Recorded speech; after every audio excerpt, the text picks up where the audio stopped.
Bienvenue à l'Auberge du Cœur, le podcast qui t'invite à l'intérieur.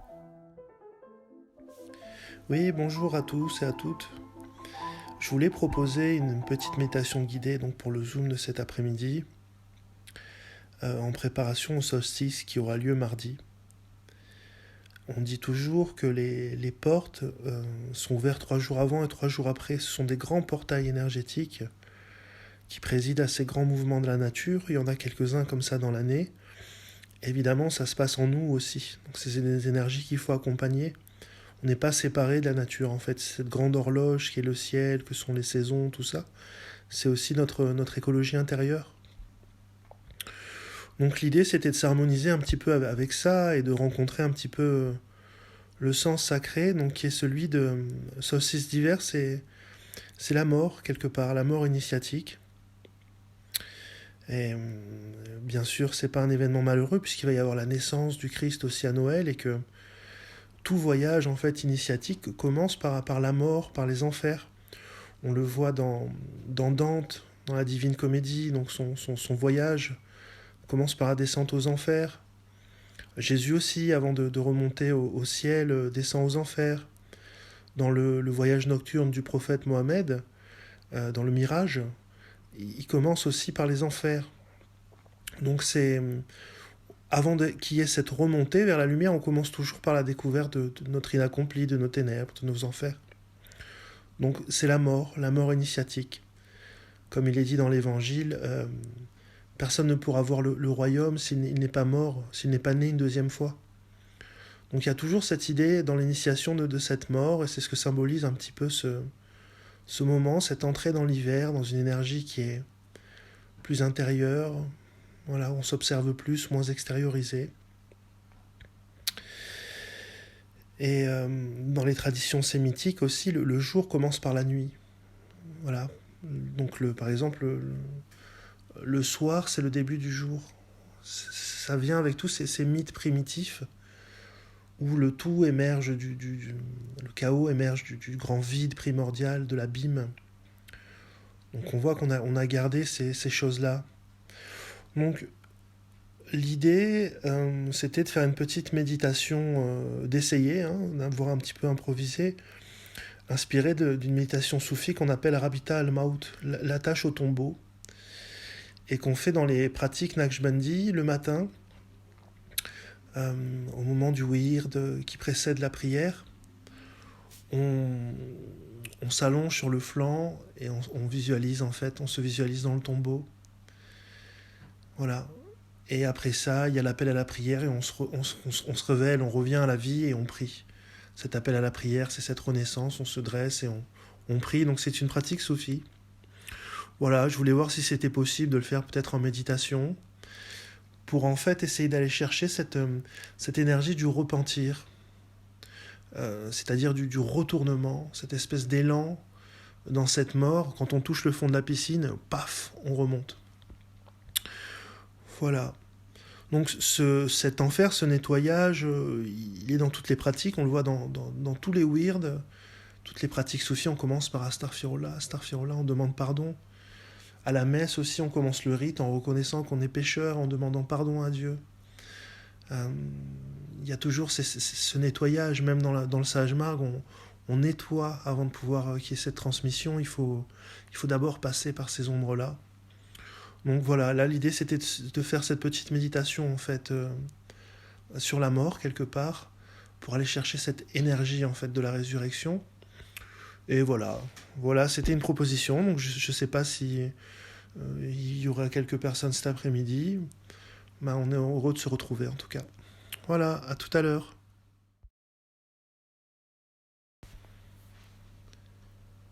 On va donc entrer dans une petite méditation guidée. Je vous propose déjà de vous détendre, de vous installer confortablement.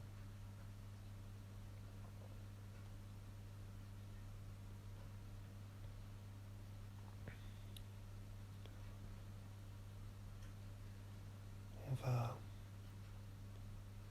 commencer une petite méditation en silence,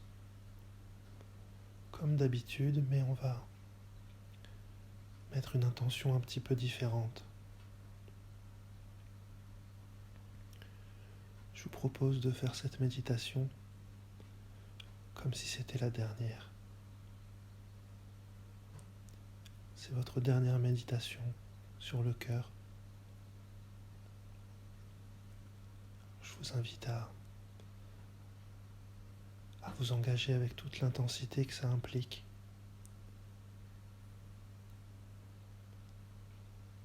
Vous avez un corps, vous avez un moment à disposition pour méditer sur le cœur. Et c'est la dernière fois.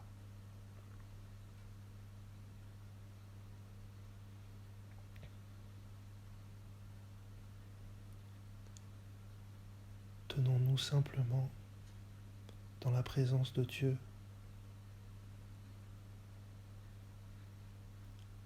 C'est la dernière fois qu'on peut se présenter devant lui dans ce corps.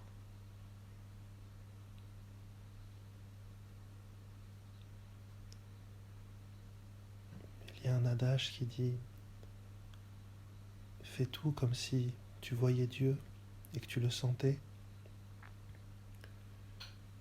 car si tu ne le vois pas, lui te voit. »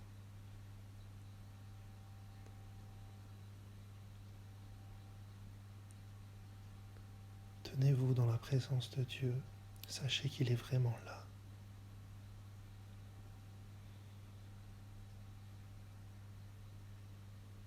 Soyez totalement présent à sa présence. Et offrez-vous, dans votre nudité, dans votre pauvreté, dans toute notre infirmité, tout petit, un tout petit enfant face à son Seigneur.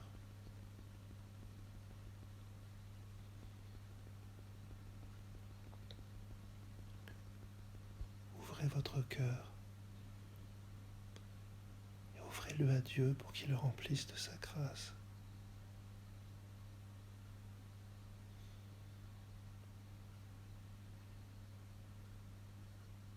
Laissez faire.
Maintenant, vous êtes mort. Vous voyez votre corps, vous flottez au-dessus. Ce corps qui vous a porté, qui vous a fait tant aimer, vous le voyez là comme un morceau de bois mort, sans souffle. Vous voyez ce qu'il est. Et ce que vous êtes, une âme, la lumière qui habitait ce corps, le souffle qui habitait l'argile. Ça y est, votre voyage sur Terre est fini. Des personne entre dans la chambre. Elle pleure, elle vous pleure.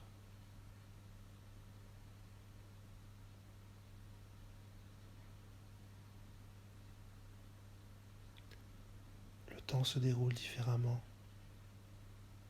comme des ellipses. Vous n'avez pas la même perception que quand vous étiez dans votre corps.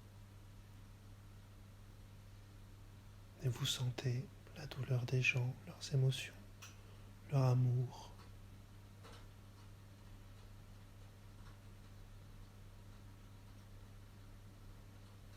Des personnes sont en train de vous laver, de laver votre corps. Ce sont vos proches qui vous lavent en priant avec amour.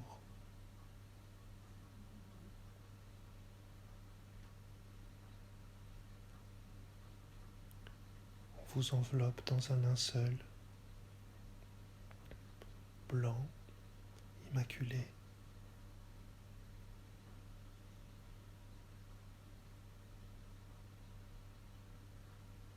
Vous êtes désormais dans votre cercueil et on vous descend en terre. Vous pouvez voir tous les gens qui sont venus à votre enterrement.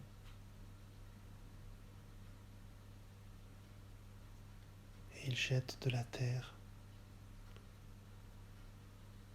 sur votre cercueil. Chacun jette une poignée de terre.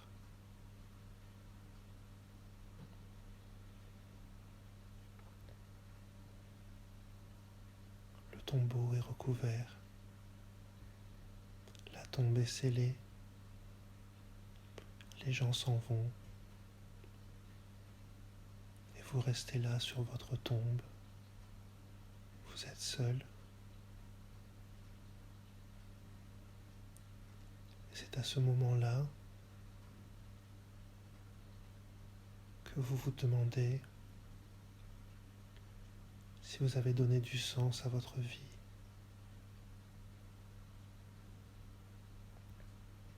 Elle est maintenant finie.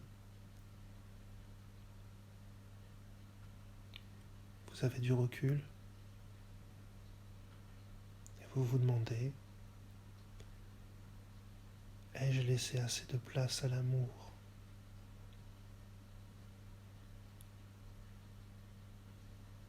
Cette personne, cette image, ce corps, je l'ai tant défendu et très souvent j'ai mis l'amour de côté pour défendre ce corps qui est aujourd'hui froid et immobile.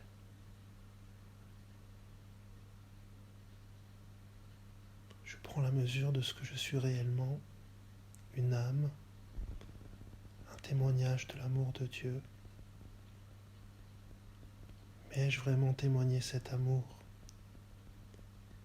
à chaque souffle? Ou ai-je témoigné de moi-même? Ai-je voulu être aimé?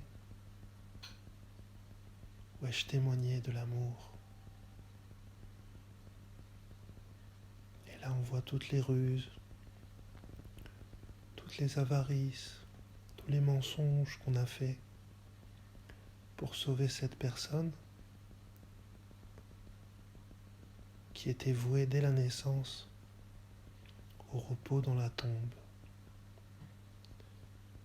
Et on se rend compte qu'on a bien souvent ignoré la vie de l'âme, cette âme éternelle,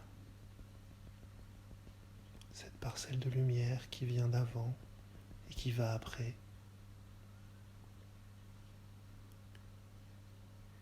Le rideau s'est levé, l'illusion s'est dissipée, le film est terminé. Ai-je joué le jeu du monde ou le jeu de l'âme? Et si je pouvais revenir, qu'est-ce que je ferais? Ai-je laissé des gens en compte?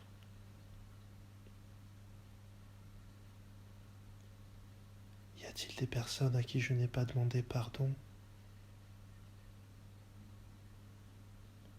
Y a-t-il des amours encore inaccomplis?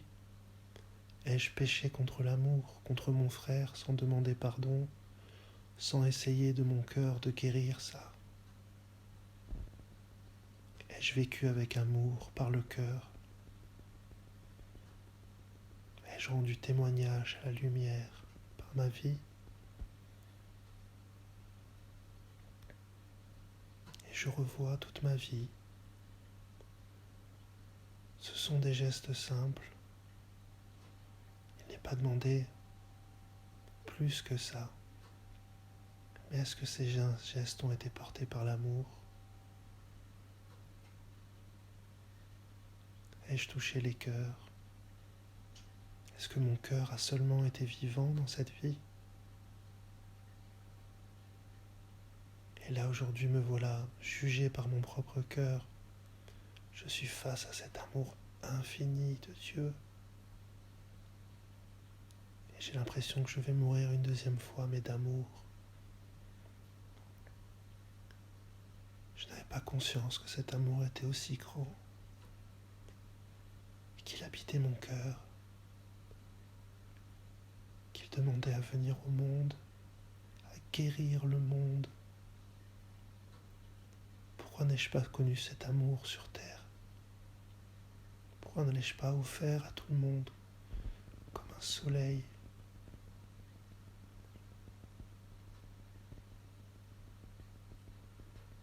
Mais je ne peux plus revenir, c'est trop tard. Ah, si j'avais su, si j'avais vu cet amour, je l'aurais partagé, je l'aurais chéri, je l'aurais fait grandir, je l'aurais protégé, je l'aurais témoigné.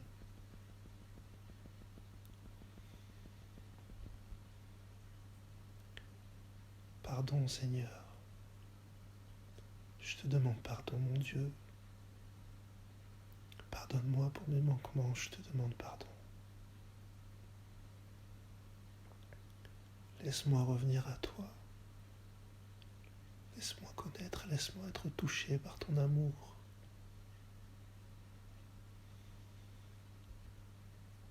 Je t'en prie, Seigneur, guéris-moi.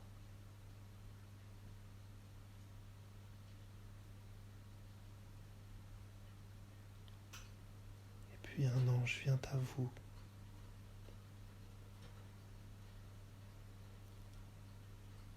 Il vous dit, ce n'est pas encore ton heure. Tu étais en train de faire un rêve. Et tu vas revenir dans ton corps. Mais avant ça, tu as la possibilité de faire un pacte avec cet amour, cette lumière, avec Dieu. Et de sceller une nouvelle alliance. De te revenir dans ton corps avec une nouvelle force. Maintenant tu sais. Maintenant tu as vu.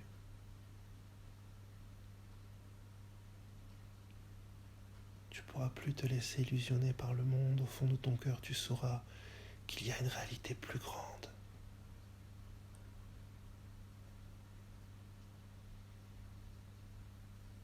Le Seigneur t'accompagne. Il veut que tu prennes, que tu puises ta force en lui. Que tu saches qu'il est toujours là. Et qu'il peut transfigurer le monde. Ce monde si triste, si seul, si désolé, qui a oublié son Seigneur, qui a oublié son soleil, et les arbres ne poussent plus, les fruits ne poussent plus, la pluie ne tombe plus, des gros nuages ont caché le soleil, et les gens ont oublié son existence. Mais toi, tu sais,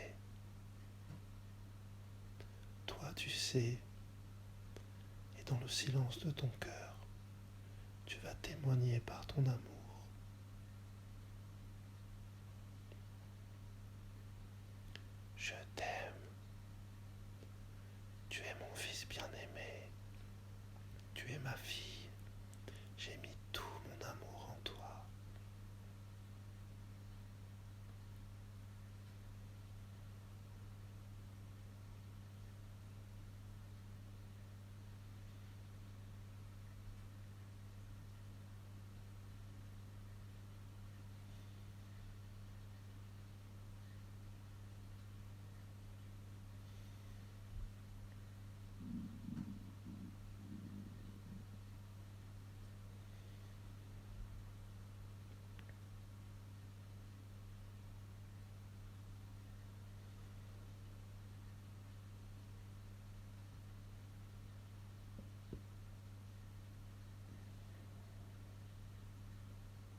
vous émergerez de la méditation quand vous le voudrez. Restez intériorisé. Restez en contact avec votre cœur.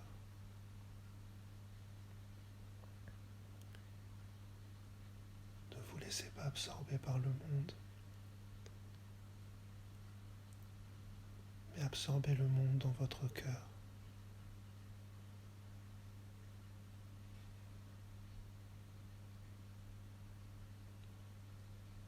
Restez avec le sentiment.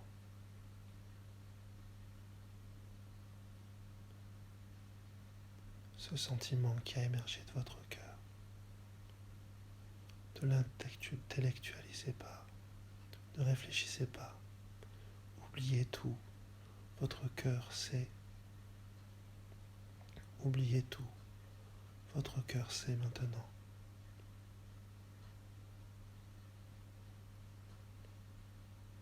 À bientôt.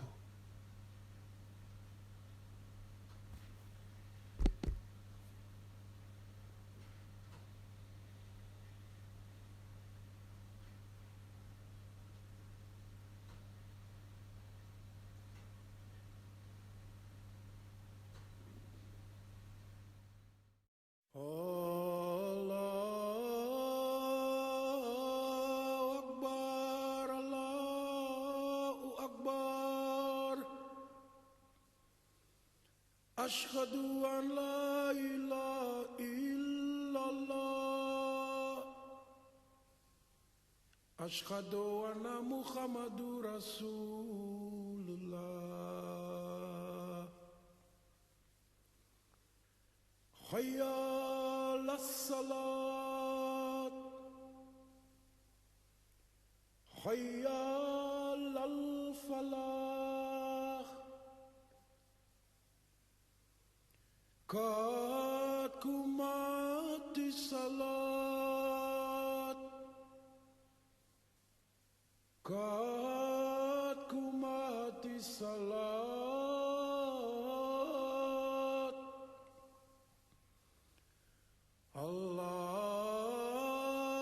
الله أكبر الله أكبر لا